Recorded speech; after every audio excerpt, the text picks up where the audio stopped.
হয়তোবা সেভাবে জানি না। আজকে আমি যেভাবে বলবো হয়তোবা আপনারা এভাবে শোনেন নাই, এজন্য একটু সময় দেন, আলোচনাটা শোনেন। আজকে এমনভাবে আলোচনাটা উপস্থাপন করার চেষ্টা করব যাতে এই সূরাটা নামাজের ভিতরে পড়লে আপনার যেন অন্যরকম একটা ভালো লাগা কাজ করে। আরো জোরে বলেন। পরিচিত মানুষের সাথে কথা বলে ভালো লাগে না খারাপ লাগে? পরিচিত পথে পথ চলতে যেমন সহজ হয়, পরিচিত মানুষের সাথে কথা বলে যেমন ভালো লাগে, ঠিক বক্তা যদি কোনো পরিচিত সূরা থেকে আলোচনা করে সেই আলোচনাটা শুনেও কি লাগে? ভালো লাগে, মজা লাগে। কারণ এই সূরাটা কম বেশি সকলেরই মুখস্থ। আপনারা তখন বলবেন এই সূরার ভিতরে এই কথা আগে তো জানতাম না। কথা কি বোঝেন নাই? মজা লাগবে ইনশাআল্লাহ। তাহলে সূরার নাম কি বললাম? আরো জোরে, আরো জোরে। সূরার নাম কাউসার। মোট আয়াত আছে 3টি, রুকু আছে 1টি। বিশ্বনবীর মক্কার জিন্দেগিতে এই সূরাটি নাজিল হয়েছেন। কোরআনুল কারীমের 108 নাম্বার সূরা। জবান ছেড়ে সবাই আমার সাথে পড়ুন। ভাই কথা বলা যাবে না, ইশারায় কাজ করবেন, ঠিক আছে? জবান ছেড়ে সবাই আমার সাথে একটু পড়ুন। আউযু বিল্লাহি মিনাশ শাইতানির রাজীম। বিসমিল্লাহির রাহমানির রহিম।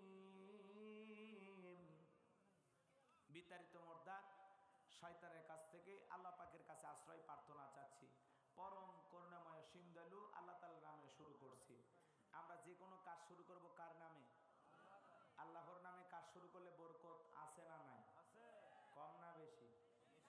সম্মানিত ভাইরা আমার, আমরা যে কোনো কাজের শুরুতে আমাদের রব, আমাদের সৃষ্টিকর্তা আল্লাহ তাআলাকে স্মরণ করে সেই কাজ শুরু করব, তাহলে ওই কাজের ভিতরে যাবতীয় কল্যাণ দান করবেন কে?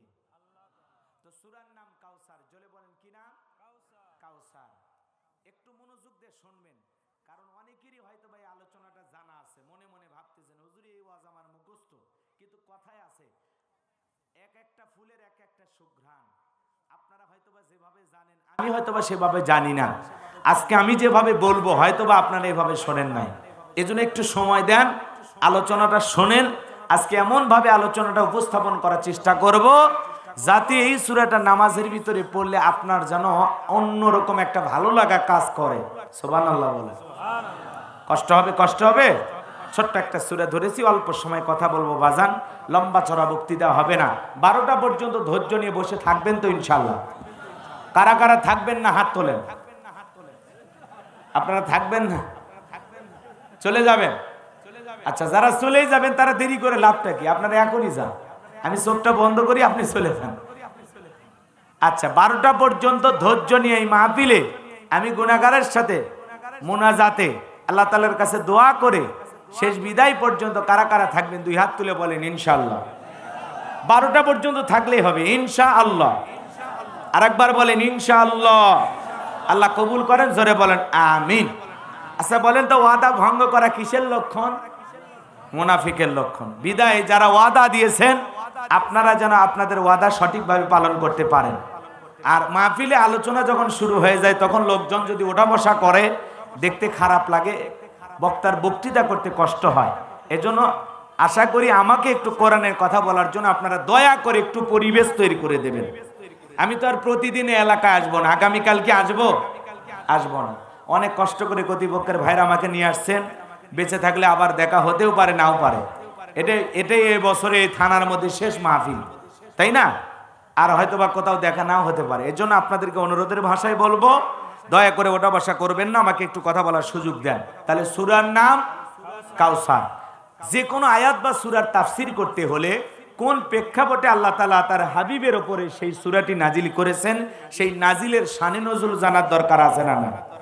জোরে বলেন, দরকার আছে না না? যদি শানে নজুল আলোচনা করা হয় তাহলে তাফসীরটা বুঝতে সহজ হয়, বলেন সুবহানাল্লাহ। আমি কোরআন থেকে কথা বলবো, আগেই বলেছি কোরআন থেকে কথা বলবো, এদিক সেদিক কোনো আলোচনা করব না।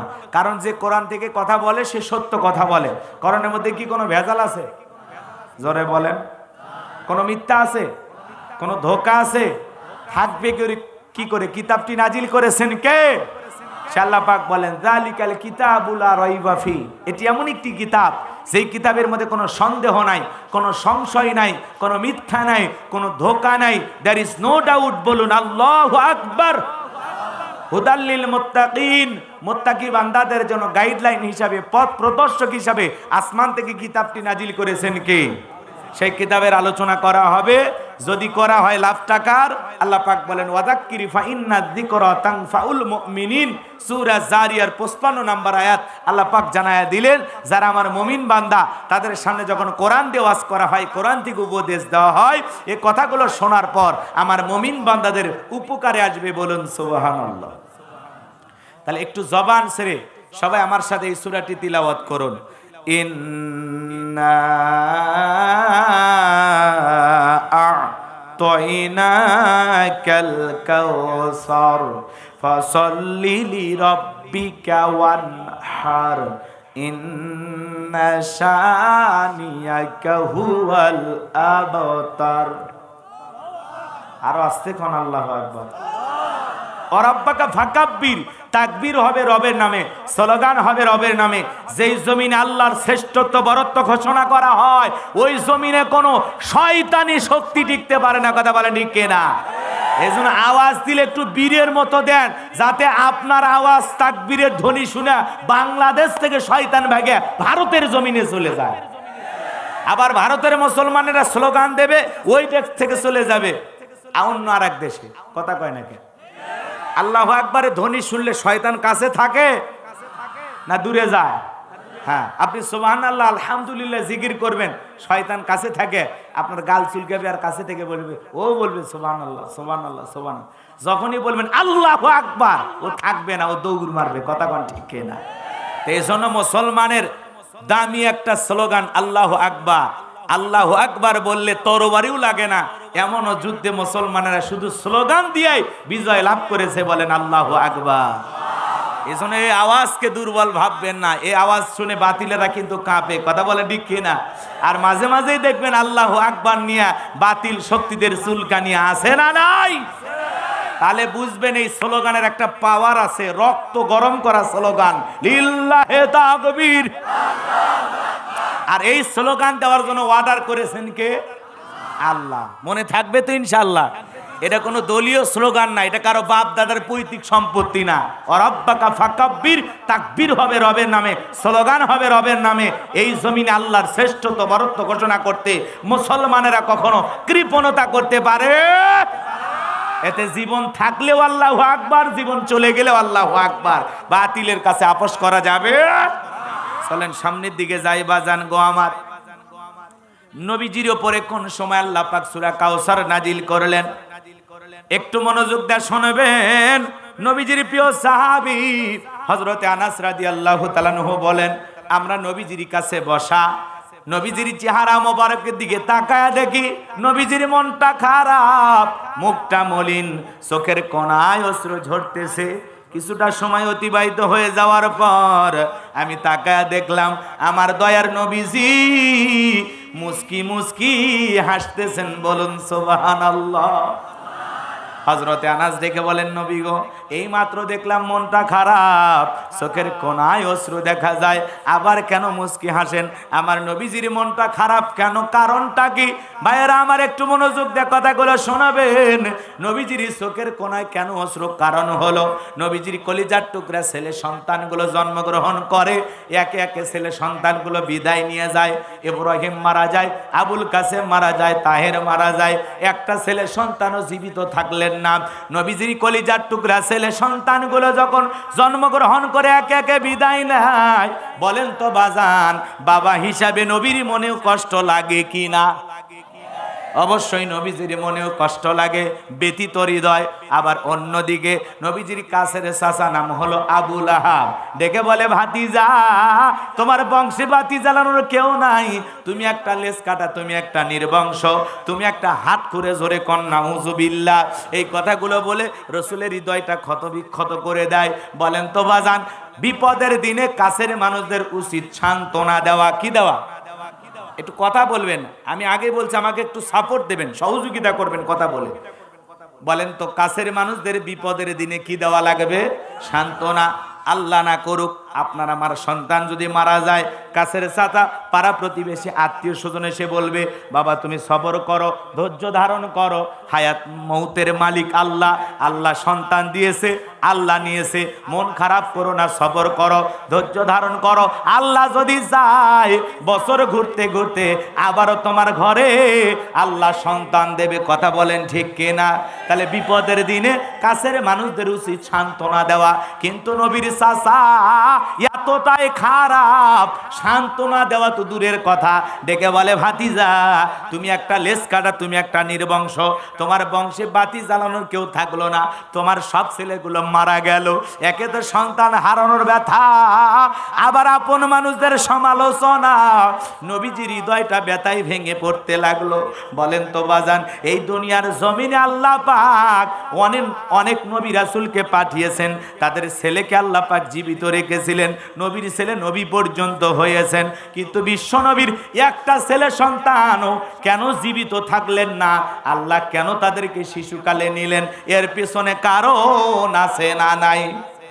নবীজির ছেলে সন্তানগুলো শিশুকালে বিদায় নেওয়ার পিছনে কারণ আছে, রহস্য আছে তিনটি। জোরে বলেন কয়টি? আরো জোরে বলেন কয়টি? নবীর উম্মত হিসাবে জানতে মনে চায় না, নবীজির ছেলে সন্তানগুলো কেন আল্লাহ শিশুকালে কেড়ে নিলেন, কেন শিশুকালে তারা বিদায় নিলেন, একটা ছেলেও কেন যৌবন পর্যন্ত জীবিত থাকলেন না? এর পিছনে যে তিনটি রহস্য আছে, তিনটি কারণ আছে, নবীর উম্মত হিসাবে কারা কারা শুনতে চান দুহাত তুলে আল্লাহকে একবার দেখান। লিল্লাহে তাকবীর। নবীজির ছেলে সন্তানগুলো কেন শিশুকালে বিদায় নিলেন, আল্লাহ কেন সবগুলোকে নিলেন, এর পেছনে রহস্য কি, কারণটা কি, কি কারণে আল্লাহ নিছেন? অবশ্যই কারণ আছে না নাই? কারণ আছে তিনটি। জোরে বলেন কয়টি? এখন তিনটি কারণ কি? আমাকে আলোচনা শুরু করতে হলে 3 নাম্বার আয়াতের আলোচনা করা লাগবে। আমি কি 1 নাম্বার আয়াত বাদ দিয়ে 3 নাম্বারে চলে যাব, নাকি আস্তে আস্তে শুরু করা যায়? ধৈর্য আছে তো ভাই? আমার ভাইয়েরা মন খারাপ করবেন না, সামনের দিকে যাই বাজান গো আমার। একদিকে সন্তান হারানোর ব্যথা, কাফিরদের সমালোচনা, অন্যদিকে সাহাবায়ে কেরাম যারা ইসলাম ধর্ম গ্রহণ করে ওই কাফের বেঈমানরা তাদের উপর নির্যাতন জুলুম চালায়। নবীজি কালেমার দাওয়াত দেয়, ইসলামের প্রচার করে। হযরতে বেলাল জানার পর নবীজি রাতের বেলায় দারুল আরকামে বসা, বিশ্ব নবীর কাছে হযরত বেলাল উপস্থিত হয়ে গেলেন। নবীজির চেহারা মোবারকের দিকে তাকায় বলেন, নবী গো, ও নবী গো, আপনার চাইতে সুন্দর মানুষ আমি জীবনে কোনোদিন দেখি নাই। বলুন সুবহানাল্লাহ। আপনার আমার নবী কতটা সুন্দর জানেন? হযরতে জাবের রাদিয়াল্লাহু তাআলা আনহু বলেন, পূর্ণিমার রাত আমি রাসূলের বাড়িতে গেলাম, সেদিন দেখেছিলাম চাঁদ উদয় হয়েছে 2টা, একটা চাঁদ আসমানে আর একটা চাঁদ জমিনে। আমি আসমানের চাঁদের দিকে একবার তাকাই, নবীজির চেহারার দিকে একবার তাকাই, ওই আসমানের পূর্ণিমার চাঁদের চাইতেও আমার নবীকে আমার কাছে বেশি সুন্দর মনে হয়। আরো জোরে বলেন সুবহানাল্লাহ। কেমন নবীর উম্মত, কেমন নবী পাইছি, নবীর দাম কত, নবীর সম্মান মর্যাদা অনেক মুসলমান জানে না।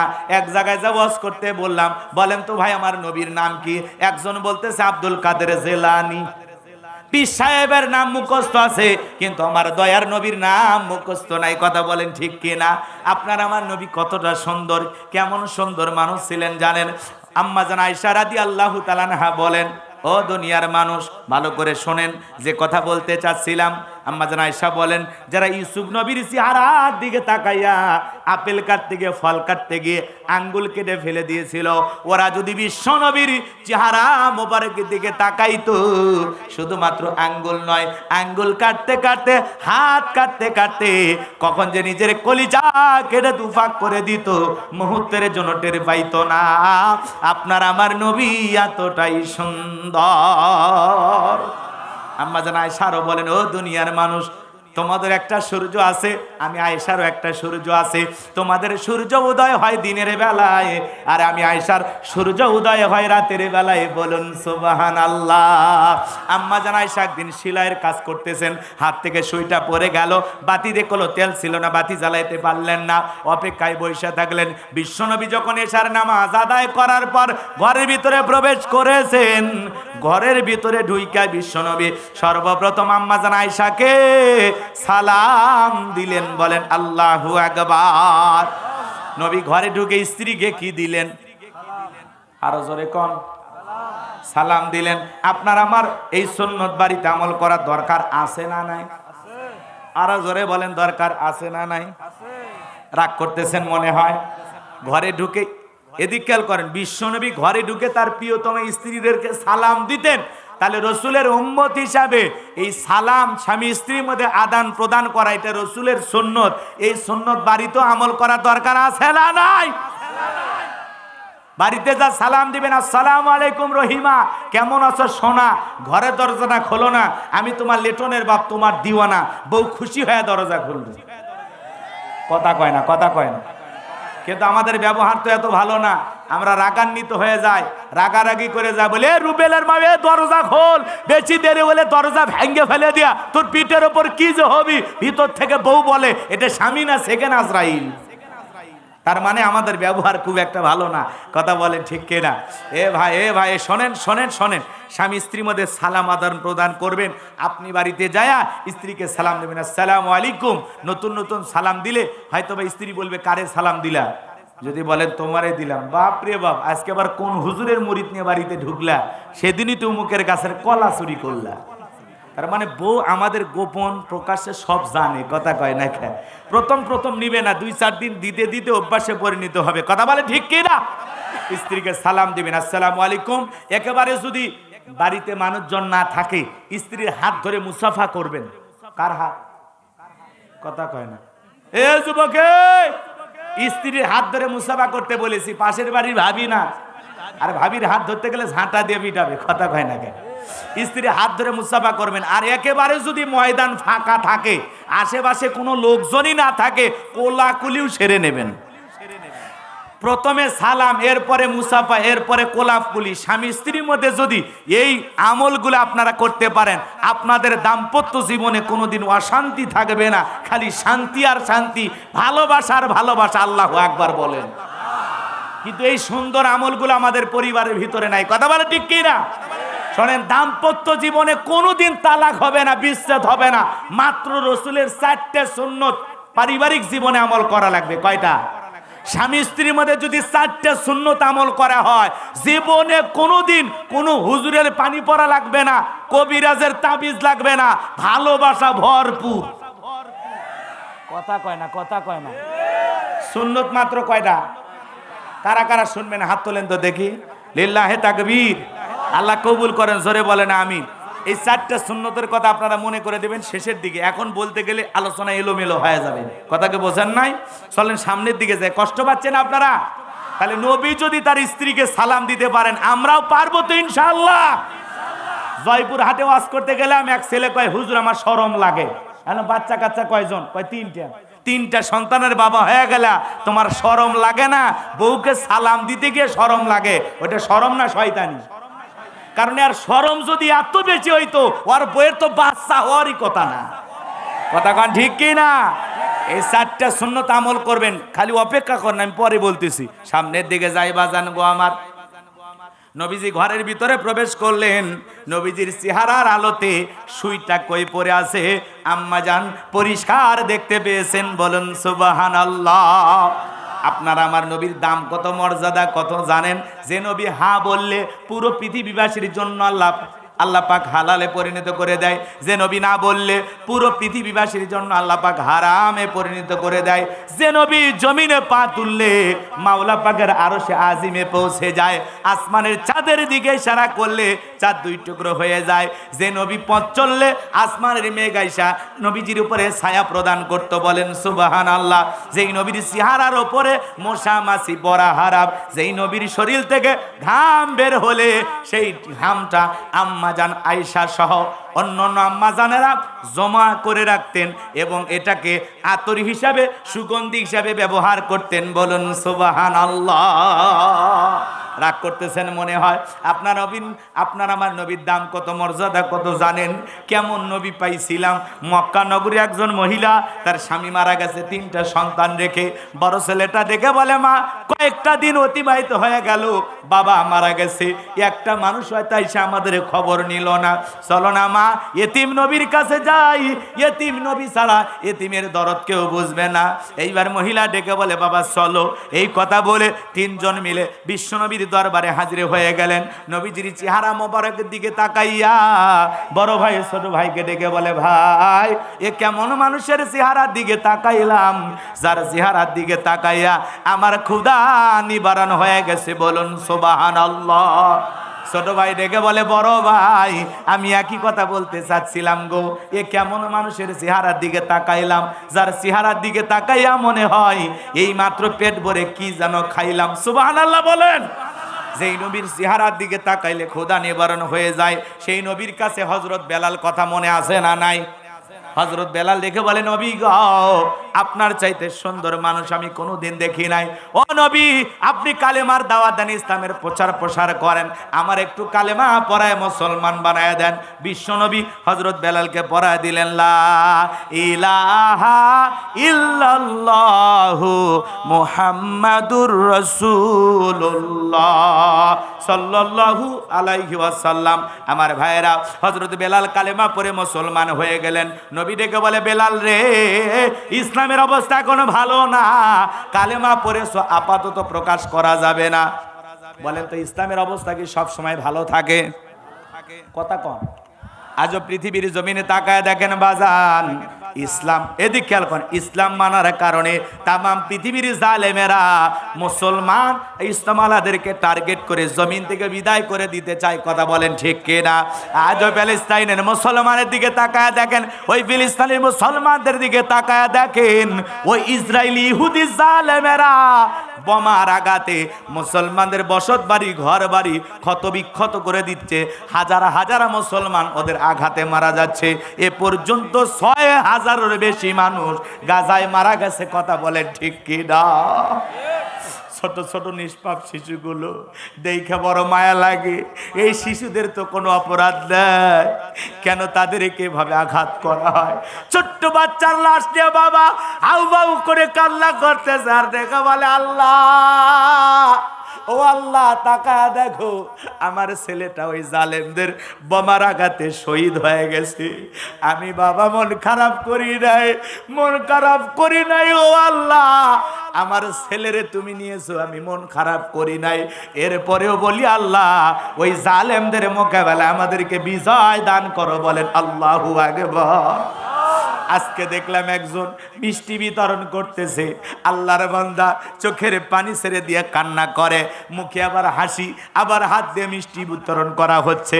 লোকজন ডেকে বলে, ভাই আপনি এরকম পাগলের মতো আচরণ করতেছেন, আপনি হাসতেছেন, মিষ্টি খাওয়াইতেছেন ছেলেটা।